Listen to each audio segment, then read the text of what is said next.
はいどうも、車買うチューバーは反則チューブです。今回はレクサスインターナショナルギャラリー青山で LBX とレクサス LM 撮影させていただきました。前回すでにね LBX の動画アップしてるかと思いますので、そちら見てない方はぜひ見ていただければと思いますが、今回はレクサス LM 内外装をたっぷり撮らせていただきます。でこちらのレクサス LM ではですね、日本で初期に発売されるグレードは1つとなっていて、エグゼクティブというおそらく最上級グレードでしょう。車両本体価格2000万円ということで家買えるぐらいの値段なんですが、海外ではね3列シート仕様とかあるんですが、こちらのエグゼクティブはですね2列仕様ということで、本当に VIP を後部座席で広々乗ってもらうショーファーカーとなっています。それではレクサス LM 見ていきたいと思います。めちゃくちゃいかついな。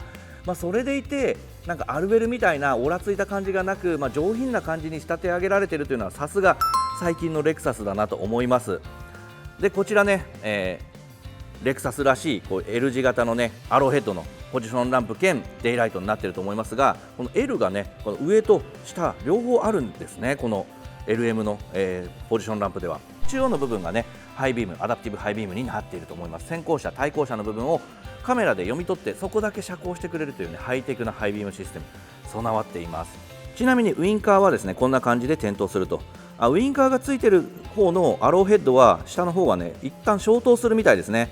でそして先ほど LED フォグランプかと思っていたのは実はコーナリングランプでした。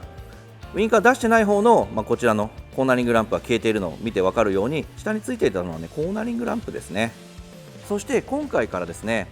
ユニファイズドスピンドルという、今までレクサスではですねスピンドルグリルとかスピンドルボディと言われていたんですが、今回の LM そしてこちらの LBX ではですねユニファイズドスピンドル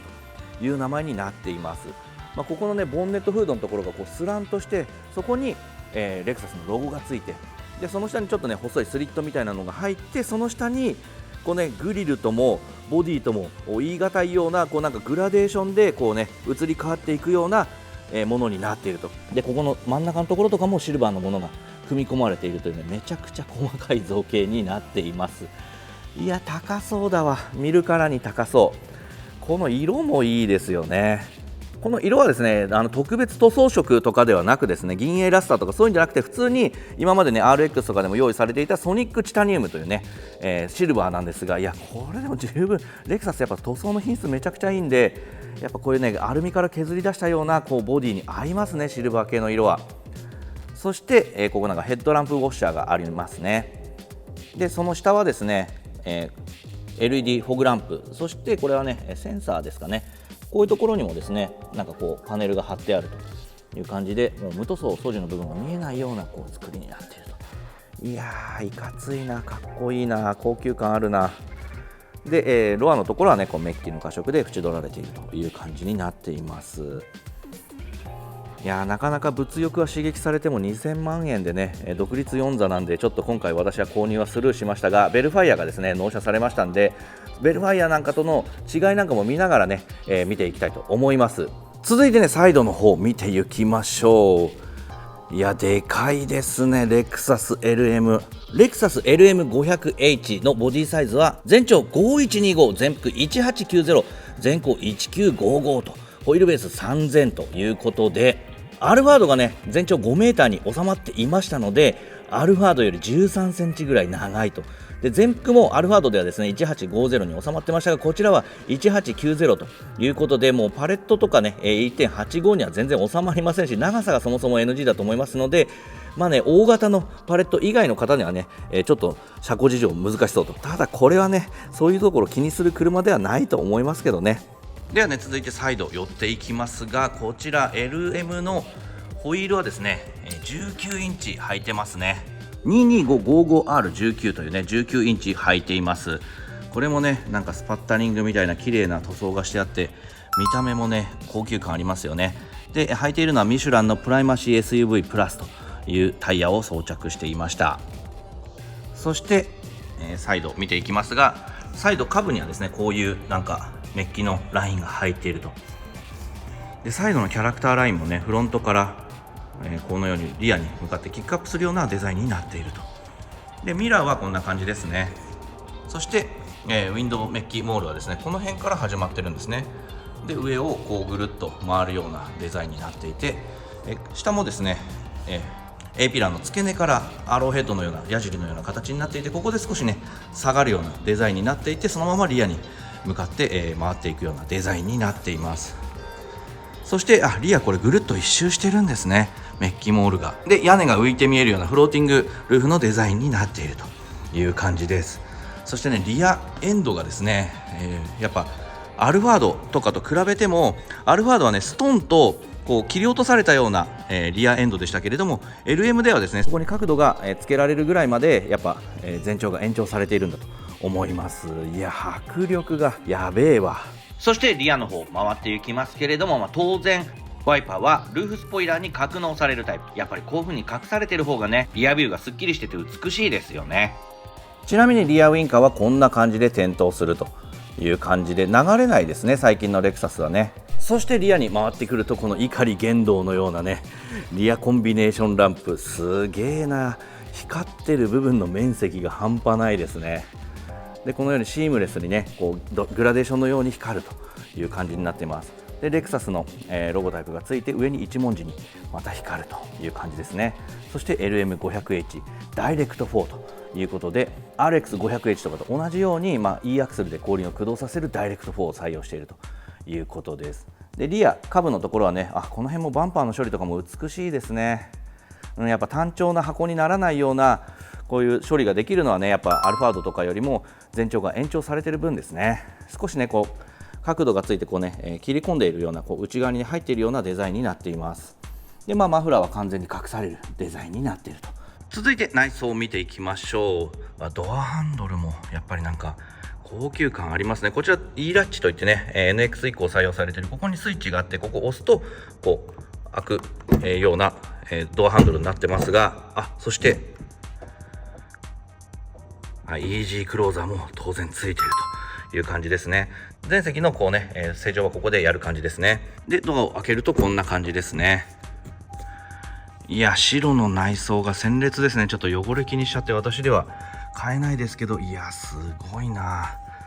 でまずね、ドア内側から見ていきたいと思いますが、この辺は当然ソフトパッド、しかもソフトパッドの質が全然違う。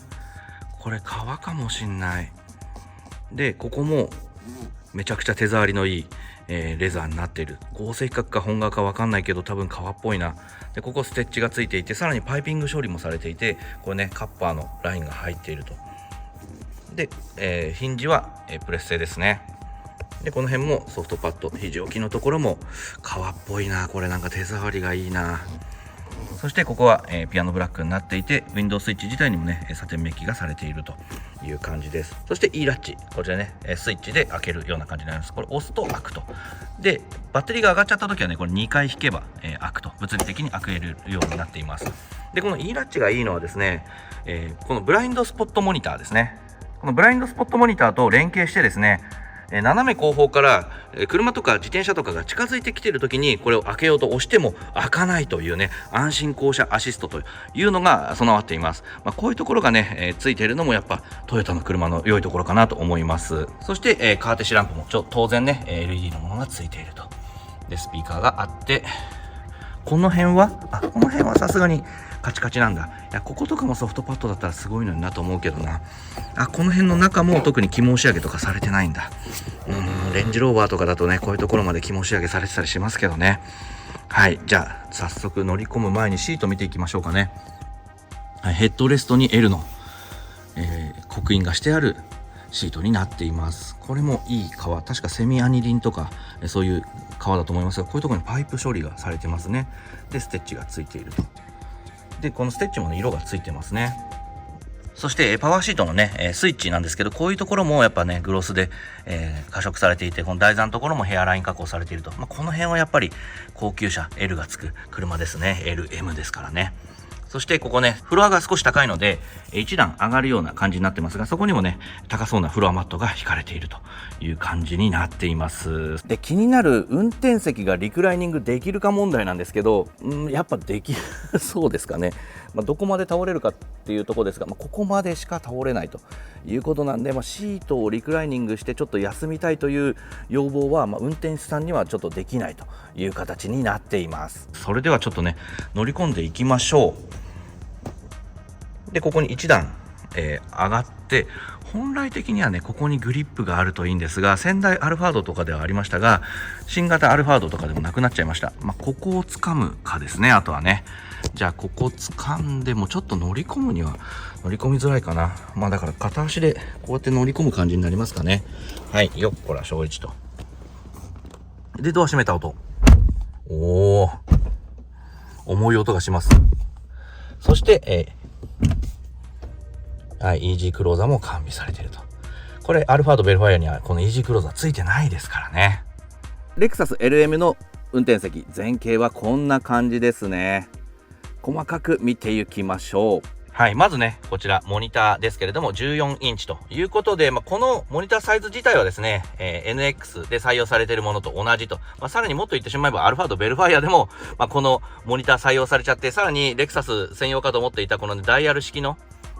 このねエアコンの温度調整、これもアルベルで採用されちゃってたんで、この辺の見栄えとしてはですね、ナビシステムエアコン周りはアルベル、そして NX、RX と同じという感じですね。で、こう地図があって、でエネルギーフローチェック、LBX では新しくなってたんですけどLM ではこのディアゴスティーニ方式というか理科の実験みたいなこの柄は変わってないみたいですね。ドライブモードここであるんですね。つうことはこの辺で物理スイッチでドライブモードを変更することはできないと。ないしはこのタッチトレーサーオペレーションに、2つぐらいは割り当てることができると思いますが、ノーマル、エコ、リアコンフォート、カスタムと5つモードがあるので、選ぶとしたらやっぱここの、停車中とかに選ぶような感じになっちゃうかな。物理スイッチでドライブモードをセレクトあった方が良いと思います。でドラレコも完備されてるんだ。アルベルではねドラレコ確かなかったかと思うんで、これはいいですね。で AWD のこの AWD の画面も理科の実験みたいだな。メーターの中にね表示すれば、今回はねフル液晶メーターになってるんで、エネルギーフローとか四駆の駆動状況とかはねこのメーターの中に表示するという方法もあります。でオーディオの戻るボタンはこっち側に来てるということで、アップグレードされてますので、おそらく地図のね、高速道路の、パネル表示ですね、インターチェンジとかサービスエリアの、通過時間が出ない問題が初期モデルのこのナビではありましたけど、それは改善されているものがLM には搭載されていると思います。でマーク・レビンソンのここにロゴついてますね。でこの辺のデフロスターとか、あとパノラミックビューモニターとか、この辺のスイッチ類は、RX とかと同じですね。あとアドバンストパークもついていると。でアドバンストパークついているということは巻き込み防止の、パーキングサポートブレーキもついていると。この辺はねトヨタの安全装備すごいんですよ。そしてイグニッションのスイッチがあって、この辺はピアノブラックのパネルになっていると。裏側ここまで木目来てるよ、すご。後でちょっと細かく見ていきましょう。でその下もねこの辺も手触りのいいおそらく革なのかな、ここまで来てます。で、このね銅のような、銅線のようなものがアクセントで入っていて、エアコンのルーバーもシルバーに加色されていると。でハザードランプは、押しやすい位置にあるという感じですね。そしてこのね木ですね、これも伝統工芸のようなね、本木目ですからね。これ木目調とかではなく本物の木でこういうね、組木のようなね、柄になっていると。なんでこれはめちゃくちゃ居心地が良い感じありますね。白の内装との相性もいいんでしょうけども、黒でもこの手触りも木そのものですし、見た目もやっぱ温かい感じあります。で、この辺は特になく、で、電動テレスコチルトがついていると。これなんだろうな、これがなんとこの運転席と後部座席を仕切る隔壁のガラスのオープンクローズスイッチですね。いやこんなんついてたんだ。でしかもですよ、このボタンを押すとですね、なんと透過とすりガラスがオンオフで変わると。プライバシー完備という感じですね。いやすごいわこれは。そしてその隣にはリッド付きの蓋付きのドリンクホルダーではなく、置くだけ充電でもなく、USB ポート2口ですね。そして、物置になっているという感じです。そして、当然この辺とかもニーパッドのところはソフトパッドになっていて、でこれがね、シフトですね、右に倒して下に入れると D、上にやると R と、で P は押すタイプとなっています。でトラクションコントロールオフ、そして、電動パーキングブレーキとオートブレーキホールドのスイッチ、こっちは何にもないんですね。でちなみに鍵はちょっといい感じの手触りになってるかな。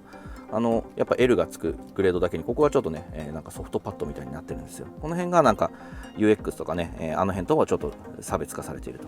でむき出しのドリンクホルダーですが、この辺とかピアノブラックの加色がしてあって、高さは RX みたいに変えられないみたいですね。でここにもアンビエントライトとかがあるようにもちょっと見えないけどな。そしてここにもなんかねベルトのような加色がしてあって、ここから開くんだ。で、この中が物置になっていると。でここにクールボックスはなさそうですね。後ろに、なんか冷蔵庫あったので、運転席には冷蔵庫なさそうで、アクセサリーソケット USB Type-C で HDMI の端子、中はしっかりキーも仕上げされています。これは左右から開くという感じになっています。続いて助手席の方見ていきますけども、この辺は当然ソフトパッドになっていると。でここも木があって、ここまで、木が来ていると。すごいですね。この辺も全部ソフトパッド、本側なのかもしれないけどで覆われていると。でエアコンのルーバーがここまで来てるんですね。でこの隙間のところも木が出ていて、ここもソフトパッドになっていると。で、グローブボックス開けるとしっかり肝仕上げされていると。この辺はさすがですね。L がつくだけのことはある。そして、続いてステアリングホイールですけれども、これもなんか木目と本革のコンビネーションのステアリングになっていると。この辺はいいですね、見栄えが。でタッチトレーサーオペレーションになっていて、でヘッドアップディスプレイとですね連携して、この実際に触っているところがどれなのかっていうのが分かるようになっていて、で情報切り替えになっていると。で、右のタッチトレーサーでは、アダプティブクルーズコントロールとかのね、スイッチ、そして切り替えるとメーターの、切り替えスイッチになっています。これだからクルーズ中にメーターの情報を切り替えられないっていうのが、実際に使ったオーナーの不満ですね。でここが本当はこのようにメーターがいろいろ切り替えられたり、あと長押しで、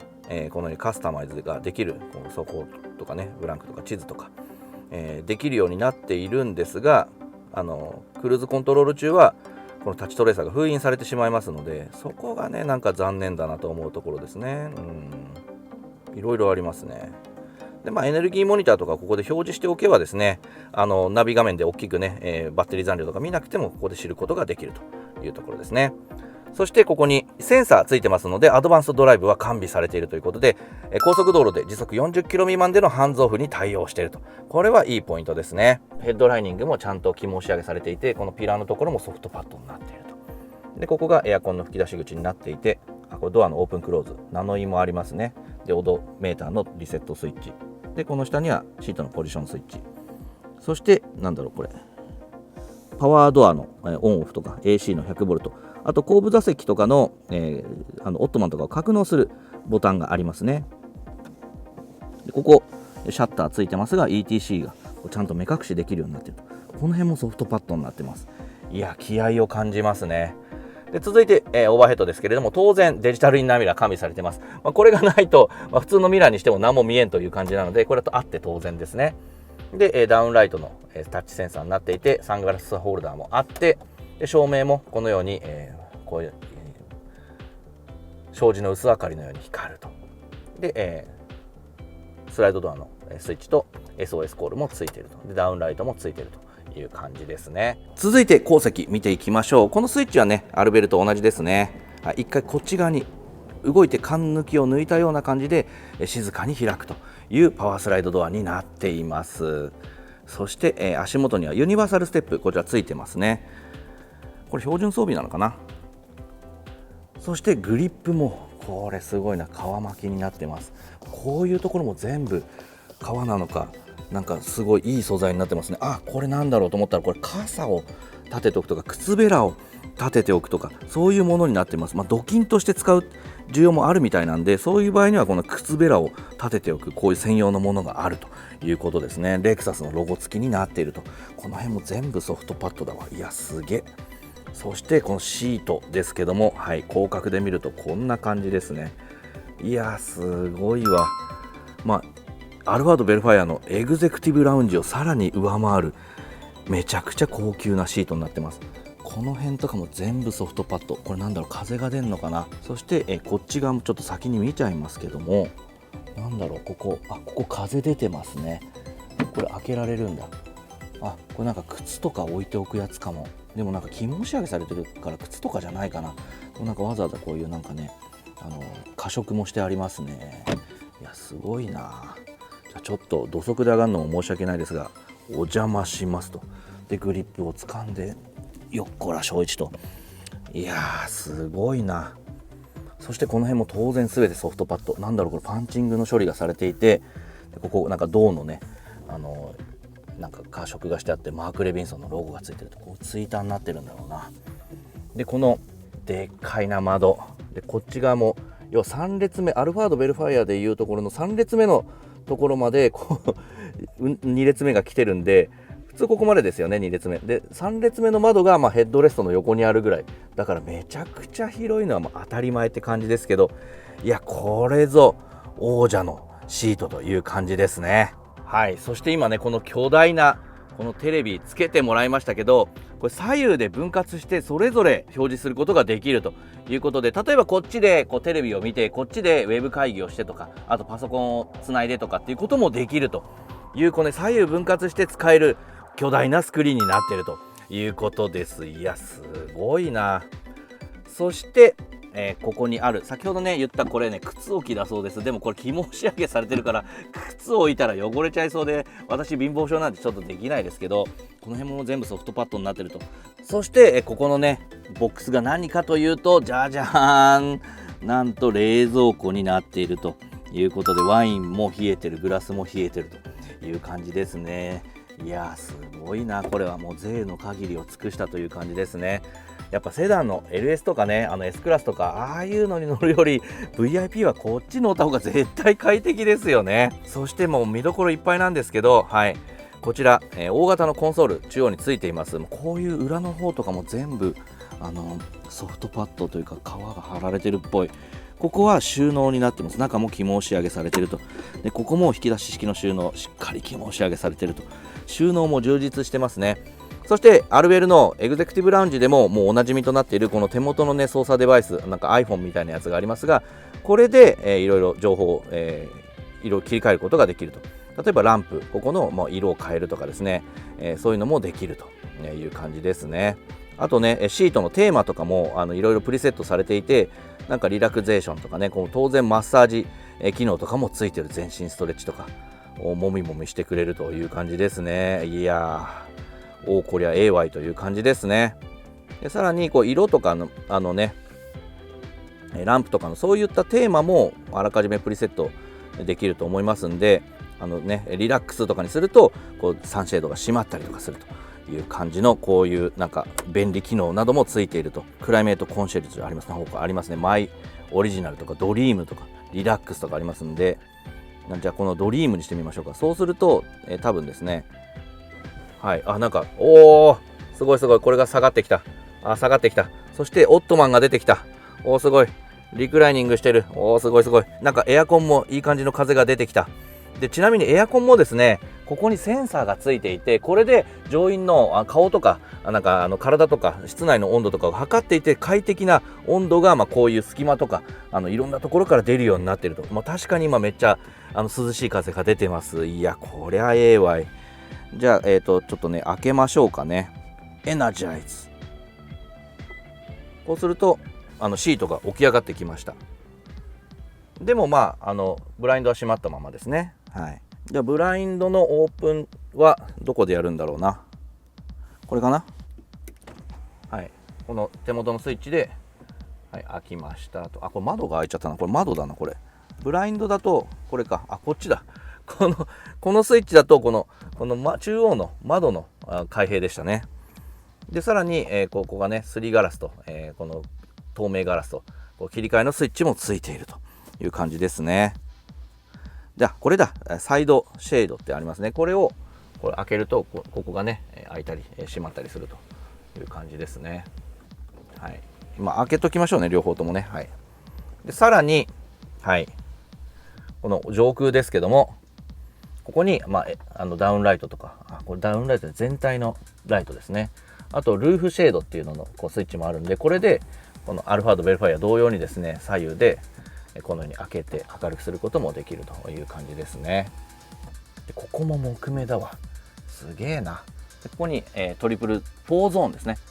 でここに4ゾーンのエアコンの、パネルがついていると。でカラーとかも切り替えられるみたいですね。これでどっかで変わってるのかな。もうダウンライトもついてますね。で、パワースライドドアのスイッチもついてると。でここに収納もちょっとサングラスホルダーみたいなのも、これアルベル同様についていると。これ読書灯もついてますね。すごいな。これついてるのはやっぱり高級車ならではという感じですよね。でこういうところを見るとこうね、紐仕上げされてるとか、スウェードだなこれ、紐仕上げというよりやっぱ違いますね。でここに、お化粧直し用のミラーがあるという感じです。スピーカーもついてると。でさらに、ここにドリンクホルダーがあって、この下はこうなんか風が出るような感じになってるんですかね。で、さらにですね、ここが開けるとですね、どうすんだこれが、はい、この折りたたみ式の、はい、テーブルが出てくると。これでパソコンもできるし、お弁当も食べれるという感じですね。でしかもこのテーブル乗り降りしやすいようにこれ動くんですね。いや芸が細かいわ。これならねテーブル出したままこうひょいと降りることもできますね。でこれで、使わないときは格納できますが、この裏もなんかリモアみたいな感じでアルミですね。これすごいなんか軽量で、しかもこれもドチンといかないようになってますね。ダンパーがついていてゆっくり閉まるようになってる。でここにも、開けられるようになっていて、なんと置くだけ充電があると。で USB も2口ありますね。ここにちょっと見えづらいんですけど、2口ついてるのが見えますね。はい、という凄さですよ。そしてこの中央のところにですね、はい、シートの調整があって、今シートヒーターがなんかついてますね。はい、でシートベンチレーションも当然ついていると。オートモードもついているという感じですね。でこっちはあとなんかオットマンとかを出すモードと、マイオリジナルって書いてあるから、多分メモリーしておくことができるんでしょうね。すごいですよ。オットマンもあると。でここの大型のコンソールを開けると、ここにも USB の Type-C、 そして 100V のコンセントもついているという感じですね。中はしっかり肝仕上げされています。ここにもなんかコンセントありますね。でトレイが一応稼働するようになっています。これ当然反対側からも開けられるようになっているという感じですね。いやすごいわ。そして今ね2列目シートすべて展開してみました。テーブルもだし、オットマンの長さも半端なく長いですね。そして今回レクサスとしてはですね、初めてこのアームレストとかオットマンまでシートヒーターで温まると。いやこれはすごいわ。こういうね後部座席にふんぞり返って移動できたら幸せだろうな。続いてラゲッジも見ていきましょう。ラゲッジのオープナーはね、アルファードベルファイア同様にここについてるんですね。このボタンを押すとこのようにパワーテールゲートが動くという感じですね。はい、ラゲッジを見てみるとこんな感じですね。後ろがね3列目がないんで、ラゲッジも結構広々取られてますね。結構だから荷物は余裕で詰めそうな感じ。これは開くのかな。この下は開きそうですね。ここだからアルベルと同じようにここに三角表示板入れたり、この多分ね下は深いんでしょうね。今なんかちょっと荷物HDMI 接続用の荷物が入ってたりとかしますが、これスペアタイヤ入ってますね。だからスペアタイヤあると、ちょっとあんまり置ける荷物はないかもしれない。でもこの上が